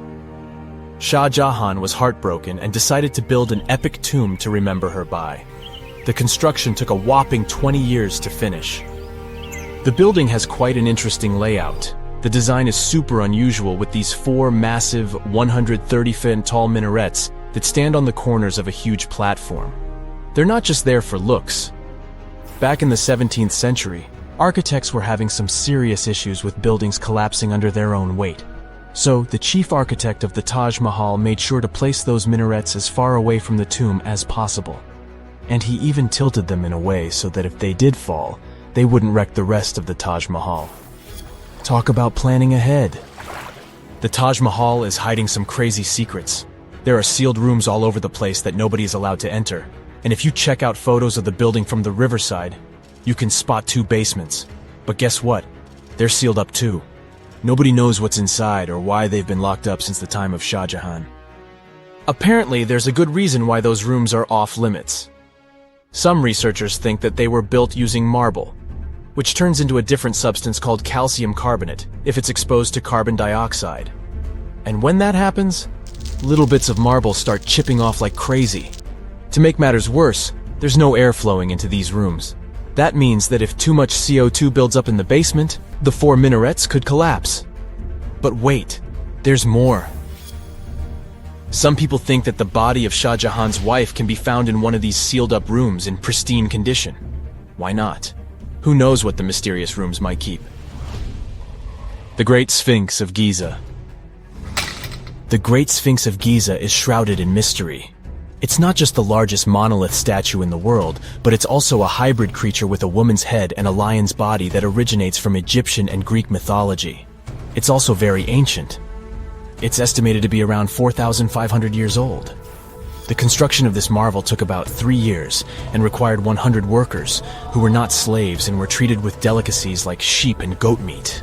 It is also thought that it used to be much more massive than it is now. Archaeologists found huge stone blocks and abandoned toolkits near the site. However, the real secrets of the Sphinx lie underground, near its paws. A group of scientists used a seismograph to detect 2 hidden chambers beneath the Sphinx's paws. Some people think that these rooms might be the legendary Hall of Records, which holds ancient scrolls revealing the secrets of the universe. I mean, that's way cooler than any library I've ever been to. Rumor has it that the Egyptians even had info on Atlantis stashed down there, which is like a super old version of a conspiracy theory. Unfortunately, we can't go on an adventure to check it out just yet. The chambers presumably have two entrances, but both remain sealed. The researchers haven't yet received the green light to check out their theory. Let's hope they won't keep us in suspense forever. Sri Padmanabhaswamy Temple. This temple is located in the beautiful state of Kerala in India. This temple is famous for more than just its breathtaking beauty. Underneath the temple there are 6 vaults, creatively named A, B, C, D, E, and F. The enormous iron doors to these chambers add to the mystery of what's behind them. A few years back, the authorities decided to open these vaults to the world, but it wasn't an easy task. You can't just open the doors and enter the vaults. It required a lot of work. It took them a while, but finally, in 2011, they opened 5 of the 6 chambers. And guess what they found? Tons of treasure. Bags of gold, precious gemstones, and priceless diamond jewelry. The estimated worth of everything found in the vaults is a whopping $1 trillion. It's like the temple was the real-life inspiration for Aladdin's Cave of Wonders. But wait, I said 5 of the 6. What happened to the last one? Vault B has remained closed, but not for lack of trying. They simply didn't manage to open it. There is even a belief that it's fatally cursed. Legend says that only a saint or sage can break the curse by chanting a specific mantra. But no one has been able to do this yet, presumably because we don't have saints or sages at our disposal. There is also rumor that in the 30s some temple invaders tried to enter Vault B to do some good old looting. But they never reached their target. Apparently terrible snakes materialized out of nowhere and chased the gang away. But of course, this is just an urban legend, and there is not proof of that. However, it is said that the Auditor General dealing with the temple claimed that Vault B had been opened at least 7 times since 1990, and nothing bad happened to anyone who entered. Who knows? Maybe we should send Indiana Jones to check it out. The First Emperor's Tomb. Deep under a hill, completely undisturbed and surrounded by dangerous traps, lies an ancient 2,000-year-old tomb. It belongs to Qin Shi Huang, the first emperor of China. He was born in the Qin state and became king when he was just a boy. But when he grew up and gained full power, he united the warring states ancient China was divided into by conquering them. After that, he created the Qin dynasty. When he died in 210 BCE, they buried him deep underground in a massive tomb. And when I say massive, I mean massive! Back in 1974, some farmers in Xi'an, China, stumbled upon something strange while digging a well, a huge terracotta soldier. This discovery led to an extensive archaeological dig that has continued for over 40 years, revealing a collection of thousands of clay soldiers. The unique thing about these soldiers is that each one has its own unique features, from hairstyles to facial expressions. It's believed that there could be up to 8,000 of these soldiers, but only 2,000 have been found so far. Interestingly, the central tomb, which is believed to be the resting place of the emperor, is still untouched. In ancient records, there are references to a vast underground city that the emperor built, complete with scenic towers, palaces, and whatnot. Sima Qian, a Han Dynasty historian, wrote that the tomb was adorned with treasures and had space for hundreds of officials, but the lack of technology to properly examine the site is what's holding things up. Qin Shi Huang was surrounded by liquid mercury in his tomb, with 2 of the streams representing the major rivers of China, Yellow River and Yangtze. The ancient Chinese believed that mercury could provide immortality, but it could have also caused the emperor's death since he regularly took mercury pills to prolong his life. The dangerous levels of mercury contamination in the soil near the tomb are the main reason why scientists are reluctant to explore it. It could be very dangerous both for people and for the environment. Now, if I had to choose which door to open, I'd probably go for the one that doesn't lead to a tomb surrounded by poisonous mercury. Call me crazy, but I'd like to avoid any potential health hazards. Egyptian archaeologists made an extraordinary discovery near Cairo just recently. Drumroll, please. The most ancient and most complete mummy yet discovered in the country. Yes, they were keeping it under wraps. The 4,300-year-old mummy was found in a group of tombs close to the step pyramid of Djoser, dating back to the Egyptian Old Kingdom. It was covered in layers of gold. The team also found several other tombs, including one belonging to an ancient Egyptian official and another belonging to a secret keeper who had the power to perform special ceremonies. Another interesting tomb was that of a writer, which featured the largest statues ever found in the area. This vast burial site is also home to more than a dozen pyramids and resting grounds. Probably one of the most famous mummies in the world is that of Hatshepsut. She ruled Egypt like a boss for around 20 years, building all sorts of impressive buildings and creating new trade routes. But when archaeologist Howard Carter found her tomb in the Valley of the Kings, her sarcophagus was empty. However, Carter did find 2 coffins in another tomb, one of which belonged to Hatshepsut's wet nurse and the other to an unknown woman. In 2006, a team of specialists decided to investigate whether that mysterious lady was the queen herself. They found a molar tooth in a wooden box with Hatshepsut's name on it, and when they compared it to a gap in the mummy's mouth, it was a perfect match. Ramses II was a pretty impressive ruler, but it was his mummy that eventually made history. Now, we don't hear too much about his daddy. Okay, I'll stop. Ramses is considered to be the most powerful pharaoh in all of Egypt, as he reigned for a whopping 6 decades. He also lived to be over 90 years old. Now that's pretty amazing, considering the time he lived in. Ramses II supposedly had over 100 offspring too. Talk about a big family. When he passed away, his body was originally buried in the Valley of the Kings, but some sneaky guys tried to rob his tomb of all his treasures. Officials back in the day weren't having any of that though, so they moved his body to a secret location to keep it safe. Fast forward to the 1800s, and Ramses II's mummy was discovered along with a bunch of other rulers and important officials. But it wasn't in the best condition, so archaeologists flew it to Paris to get it, pampered. Problem was, he couldn't just be transported into another country. The only solution available was to give Ramses II his own passport.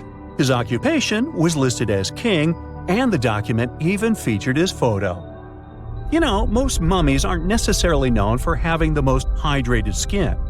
But that of an ancient woman, also known as Lady Di, proves otherwise. No, not that Lady Di. This wealthy lady from ancient times was discovered in an ornate tomb in 1971, and she looked fabulous, if we can say so about a mummy. Thanks to the special conditions in her tomb, like the moisture in the environment and the lack of oxygen, her body was almost perfectly preserved. Her skin was soft, her hair was on point, and she was still flexible. The museum that now proudly displays her mummy also shows a ton of fancy items that were buried with her, like dinnerware and musical instruments. Archaeologists investigated the mummy further and discovered that she passed away from a heart attack at around 50 years old. Even though it hasn't been around for over 2,000 years, Lady Di is still making history. The mummy of Otzi the Iceman was discovered in the Alps in 1991. Austrian authorities initially thought he was a modern mountaineer because he was so well preserved. Turns out, he was actually from the Copper Age. He was found in a mountain pass over 10,000 feet above sea level. Through studying his mummy, we've learned so much about life in Copper Age Europe. For example, we know that he was a native of Central Europe and enjoyed eating meat. He also suffered from arthritis, narrowing arteries, and intestinal problems. But he likely used acupuncture and medicinal herbs to treat these conditions. And apparently, he was pretty handy with tools. He sharpened them just days before his untimely demise. Who knows if he was expecting trouble or just getting ready for some routine work. Now, King Tut and his story is most likely the one that made all mummies famous. This pharaoh passed away at the young age of 19, more than 3,000 years ago. But his mummy is still one of the most well-known in the world. When his tomb was opened in 1922, people went wild because it was still intact, unlike many other royal tombs. It had some seriously blinged-out coffins, including one made of solid gold. Not only did Tut's tomb give us a glimpse into ancient Egyptian history, but his mummy also taught us a lot about the time he lived in. DNA analysis helped identify his parents and revealed that the pharaoh had a rare bone disorder that might have made walking a bit tough. Now, Ginger is most likely one of the coolest mummies you'll ever hear about. He's like a time traveler from 5,000 years ago who's still looking fly with his golden hair and perfectly preserved nails. Ginger was discovered in Egypt and is believed to be the earliest known mummified body. Before people even knew about mummification, they used to place bodies in shallow graves in the hot, dry sand. And since the sand absorbed all the water, bacteria couldn't reproduce and the body was preserved naturally. Now, scientists are not sure if Ginger's preservation was intentional or not, but since he was buried with some pottery vessels, it's likely that whoever buried him knew some serious preservation techniques. If you want to meet Ginger in person, he's currently chilling at the British Museum. One Dutch art collector bought a statue from Asia and ended up finding a weird discovery. The statue contained a mummy hidden inside. Unfortunately, the body was too fragile to move, so they had to leave it there. The coolest part is that this mummy is over 1,000 years old and was on display for 200 years before being encased in the statue. When scientists did a CT scan, they found out that the mummy was filled with paper scraps covered in writings. Experts think he might have done this thing called self-mummification, which is a pretty intense process involving a special diet and tea that makes your body less prone to bacteria. Only a few people could handle this ritual, and those who managed to do that were seriously respected. No other Egyptian queen has baffled scientists and historians like the stunning Nefertiti. Based on her statues, she was known for her slender neck, wide eyes, and high cheekbones. Her name translates to "the beautiful woman has come." Talk about living up to your name, huh? Even though she wasn't a pharaoh herself, Nefertiti still managed to leave a lasting impression. Written records suggest that, as a wife and queen, she held an incredibly influential role. Because of her power, she was indeed admired, but she also managed to make quite a lot of enemies throughout her life. She was also related to King Tut, but not biologically. Rather, she was his stepmother. So far, locals have yet to identify her mummy, but that may soon change. A local Egyptologist who has been busy excavating tombs in the Valley of the Kings has found two mummies that he believes could be Nefertiti and her daughter. According to specialists, we may soon finally get a definitive answer about the identity of these two mummies. And if one of them does turn out to be Nefertiti, we could be in for a real treat. DNA analysis and CT scans of the mummy could give us the most complete and accurate image of the queen that we've ever seen. It's crazy to think that we've only scratched the surface of what lies beneath modern-day Egypt. Nefertiti ruled during a time of great power and prosperity in Egypt, but unfortunately passed away in a period of social turmoil, leading to her gravesite being lost. Now, where's my mummy? A gruesome discovery took place in Egypt some years ago. You want to hear about it? 16 human hands, carefully buried in 4 eerie pits. They didn't look too much like human hands at first, since they were abnormally large, but they were. Weirdly, there were only right hands. No left hands were in sight. It turned out that it points to the practice of an ancient dark ritual. Old Egyptian art and tales talked of a ceremony where warriors would present the right hand of their adversaries as proof of victory and ask for gold in return. Egyptians believed in the afterlife, so cutting off someone's hand meant you cut off their power eternally. Guaranteeing this type of defeat was interesting to the winning party. Here, the fight was between Egyptians versus Hyksos, who lived in what was once known as Canaan. Egypt has always been the center of some history-changing findings, and some time ago, this papyrus was found. If we stretched it open, it would be just a tad bigger than the height of a skyscraper. The world's tiniest skyscraper, which is located in Wichita Falls, Texas. When humans didn't write on their notes app, they wrote on this thing, made from the medulla of a papyrus plant. Around 2,000 years ago, ancient Egyptians wrote something reminiscent of a book where they describe most of their funerary traditions and their visions of the afterlife. It's considered one of the most important texts from ancient Egypt and is still sold in bookstores to this day. This ancient manuscript was unearthed from a chamber located just south of the Pyramid of Djoser, located in Sakara. Oh yes, Djoser is the oldest pyramid in Egypt and not the Giza pyramids like most people think. So recently, the site of Sakara buzzed with excited archaeologists who probably found one of Egypt's oldest complete mummies. They believe that this beautiful and well-preserved mummy was that of a wealthy man. He was discovered in a deep shaft, covered in layers of gold leaves. There are many symbols that show he was an important and wealthy man, like the band he wore on his head, the bracelet on his chest, and the fact that he was embalmed with a tunic, which was reserved for Egypt's finest. The most exciting part of the entire discovery was finding the resting place sealed with mortar, just as the ancient Egyptians had left it 4,300 years ago. Now this may sound weird, but back in 2008, archaeologists discovered a missing pyramid. Now it went missing because it deteriorated over the span of 4,000 years. Today, you can only see its base. It was a pretty important site back in ancient times. It is said that around the area of the pyramid, the ancients hosted a special type of ceremony where high priests would carry mummified remains of sacred bulls. Now here's a fun fact. Ancient Egyptians believed that Apis bulls were earthly incarnations of the city deity of Memphis and was connected to rites of fertility. It wasn't just any Apis bull, though. They needed to be all black, with a single white mark between its horns and a bunch of very specific characteristics. They were selected by the local priests and honored until they passed away. After that, they were mummified and buried in underground galleries. Meanwhile, this missing pyramid sort of disappeared around the 1800s. It was a German archaeologist who first found it in the village of Sakara. He called it the Headless Pyramid when he first found it. But then, years after the official discovery, the desert sand came along and covered the whole thing. There were some excavations between the 19th and 20th centuries, but they weren't too systematic.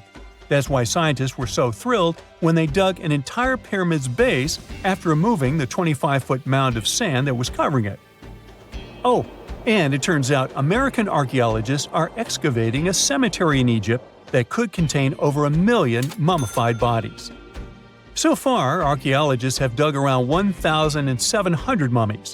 One of the main differences from other classic Egyptian mummies is that these people weren't kings and pharaohs. They were commoners that most likely lived about 1,500 years ago, when Egypt was controlled by the Roman and Byzantine empires. The name of the cemetery is cool, though, the Way of the Water Buffalo, just in case you want to check it out on your next trip. Other than bulls and buffaloes, ancient Egyptians also liked baboons. Are you seeing a pattern here? In the beginning of the 20th century, archaeologists discovered a site filled with mummified baboons in a place called, guess what? The Valley of Monkeys. An animal wouldn't have been mummified if it wasn't considered important. Certain animals were more important than others, since they were linked to specific deities. Jackals were connected to Anubis, the ancient god of the afterlife, and cats were likened to the female deity Bastet. Baboons were a pretty big deal, since they were believed to be connected to Thoth, the deity of wisdom and advisor to Ra, one of Egypt's supreme deities. The archaeologists who studied these animals weren't too happy. They think these baboons were kept inside and were deprived of sunlight for most of their lives. They had extreme vitamin D deficiencies and they were poorly fed. Maybe Thoth got angry with these baboon keepers. Just a guess. Since there's never a boring day for archaeologists in Egypt, they also found human mummies with golden tongues. Since Egyptians were all about the afterlife, they believed that golden tongues might help a person speak once they pass to the other side. I mean, it's a long shot, but hey, why not?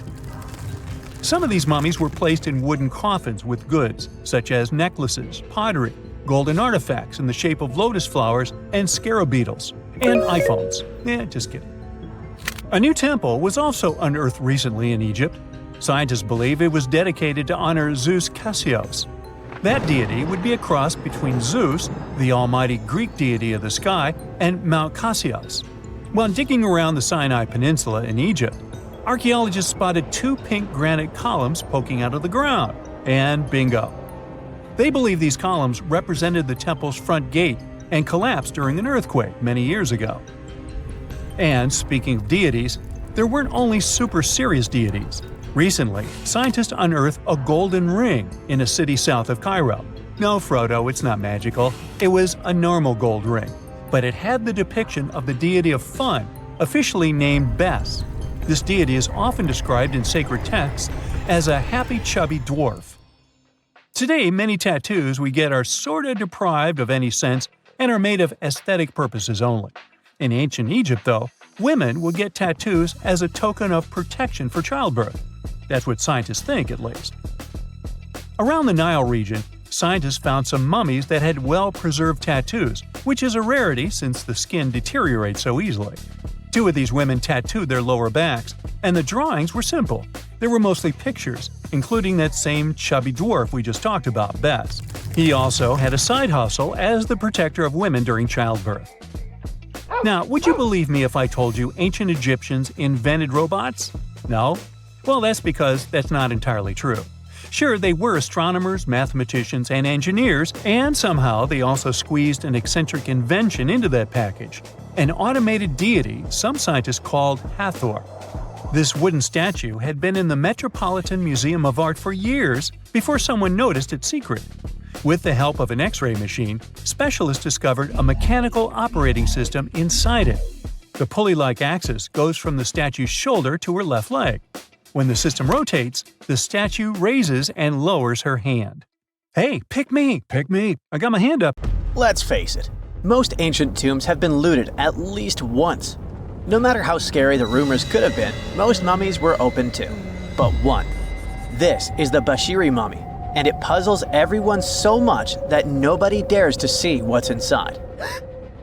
Meet Howard, but you must know him already if you're into Egyptian history. He's primarily famous for discovering King Tut's tomb back in 1922. But few people know that before this revolutionary discovery, he had probably found another mummy. It happened in 1919, and it goes by several names, either the Bashiri mummy or the Mummy of Pacheri, or the Untouchable one. Some reports say that Howard stumbled upon the Bashiri mummy in Luxor's Valley of the Kings, just where he would later find Tut's tomb. Despite this find, not much is known about this particular mummy. The reason why it's still unharmed in any way is not because of some superstitions, but because nobody is sure that they can undo what they do if something goes wrong. The mummy is so intricately wrapped that researchers never unfurled it for fear of irreversible damage. The golden rule of anyone who works with antiquities: if you're not sure you can't make it better or preserve it unchanged, do not touch it.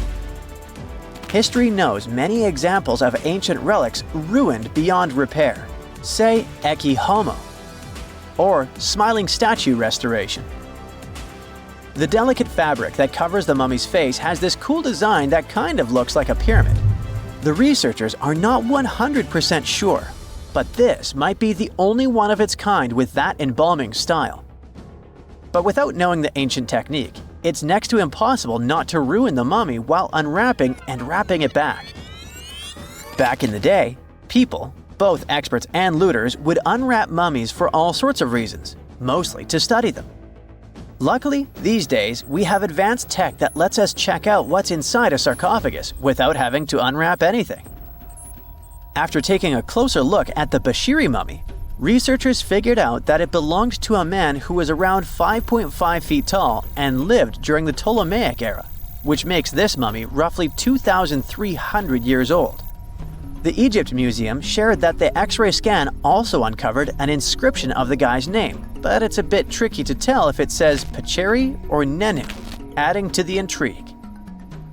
The museum also pointed out that the fancy casing the mummy is in features all sorts of decorated scenes. You can see the mummy lying on a bed, flanked by deities Isis and Nephthys, along with the 4 sons of Horus. Plus, there are 2 images of the funerary god Anubis at the feet of the casing. By the way, Bashiri mummy is not the only one that has remained untouched. This is Issa Temkebde, and Gaston Maspero, a French archaeologist, made the decision to leave her mummy untouched, wanting to keep her resting peacefully since she was in such amazing shape. He did mention, though, that her tomb had been raided long ago. Thanks to some X-ray work, we learned more about the mummy. The scans revealed a few artifacts still wrapped up with the wife of a high priest, including amulets around her neck, right arm, and forehead. The x-rays also showed she had some dental issues and arthritis in her knees. While she passed away as an older woman, it's tough to pinpoint her exact age. However, various sources from her son's reign indicate that she was held in high regard in the kingdom. Undeciphered served as the sister wife of Penejam II. You got me right, they were related by blood and were siblings, but back then it was pretty common to get married this way to preserve the purity of the bloodline. Say that to Habsburg, duh. Their chase for purity only led to inbreeding and the notorious Habsburg's jaw. Right, I guess we should not judge ancient Egyptian rules and morals, but what we can say for sure is that both Bashiri and Undeciphered were incredibly lucky to stay untouched. The odds were not in King Tut's favor though. The researchers' work hit him hard. The tomb itself was discovered in 1922, but it wasn't until 1925 that the nested coffins were opened during an excavation. The outer coffin, held together with silver pins, opened up to show another coffin shaped like a mummy, decorated with colorful glass and flower garlands. There were worries about the king's mummy because it had been exposed to moisture. The middle coffin was pretty heavy and didn't have any handles, so they had to be super careful taking it out. Inside the innermost coffin, which was solid gold and wrapped in a red cloth, they found the royal mummy, and this all went down on October 28, 1925. Tutankhamun's mummy, measuring about 6.07 feet, fit snugly into the innermost coffin, which was 6.17 feet long. You can already tell there was a problem, right? Imagine how hard it is to extract something as fragile as an ancient dried-up mummy, especially when there's not much room for maneuver. Plus, the mummy looked sus. It was pitch black. Howard Carter, the lead archaeologist of the expedition, estimated that around 2 buckets worth of oils had been poured over the mummy. But care had been taken to avoid the mask and feet. It was made to preserve him better. The body was positioned at a slight angle in the coffin, and there was a noticeable difference in the amount of dark oils on the right and left sides, indicating that the coffin might have tilted while being lowered into the sarcophagus. This oil created moisture inside the coffins, and over time, it reacted chemically, which Carter described as a sort of slow, spontaneous combustion, leading to the carbonization of the linen wrappings. Unfortunately, the combination of heat and moisture took a toll on the mummy's trappings as well. The crook and flail fell apart, the resin scarab cracked, and the threads holding the hands and mummy's bands started to decay, making everything quite fragile. Plus, the oils hardened over the years, effectively gluing the mummy and mask to the coffin's bottom. To try and separate the mummy from the inner and middle coffins, they were placed in the sun for several hours, reaching temperatures of 149 degrees Fahrenheit. Despite this effort, the mummy remained stuck, so the initial examination had to be done right where it was. The first part of Tutankhamun's mummy the researchers checked out was his lower legs and feet, meaning they started the examination from the bottom up. As they peeled back the bandages, they uncovered the first of many treasures wrapped up with the king. They took their time to carefully document and photograph everything they found. The inner layers of bandages were in pretty bad shape, mostly turning to dust, making it tough to figure out how everything was originally wrapped. Still, the overall methods matched what was seen in other nobles' mummies from that time. Lots of folded linen pads were used to shape the torso and thighs. The outer and inner bandages were made from fine linen, while the middle layers were coarser. They had some intricate bandaging around the shoulders and chest with a similar style around the groin. Each limb, along with fingers and toes, which were fitted with gold caps, was wrapped separately. Tutankhamun even wore gold foil sandals on his feet. They hoped to separate the mummy from the coffin by removing the outer bandages, but the resins had stuck the body to the coffin. So, the researchers ended up chiseling it out. To do this, they had to cut the torso in half at the hips and disarticulate the arms to continue unwrapping. Each part was treated with hot paraffin wax for stability, and later the hands and feet were reattached with resin. Finally, they used hot knives to detach the head from the mask. To check the teeth, it was decided to make an incision around the jaw and neck, which was later fixed with resin. So technically, the scientists did all they could to preserve the mummy, but still, in a way, it ended up being damaged beyond repair. What do you think? Should they have left it in the coffin? Or did they do the right thing? Let us know in the comments.